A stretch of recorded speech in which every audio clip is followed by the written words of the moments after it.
ទឹកដីទល់ដែនភពផានខ្មែរថៃធ្លាប់តែចិញ្ចូលរាល់ថ្ងៃឥឡូវប្រែក្លាយជាវិលសង្គ្រាមអាណិតរៀងក្រខ្សត់ចំណាក់ស្រុកស៊ីអត់ស៊ីក្លៀនរត់កិច្ចក្របសៀមឆ្លៀនពៀនសៀមប្លន់យកដីខ្មែរអរគុណលោកស្រីដែលមានចិត្តធម៌លោកស្រីសុភីបុត្រឈរដែលមានចិត្តធម៌ជួយដល់រាជខ្មែរជួយវិរៈកងទ័ពច្រើនណាស់ខ្ញុំឃើញហោហែជួយខ្ញុំផង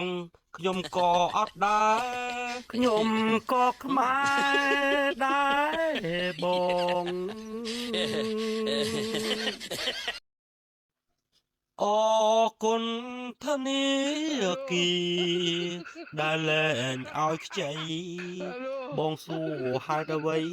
អាមុនមិនទាន់សង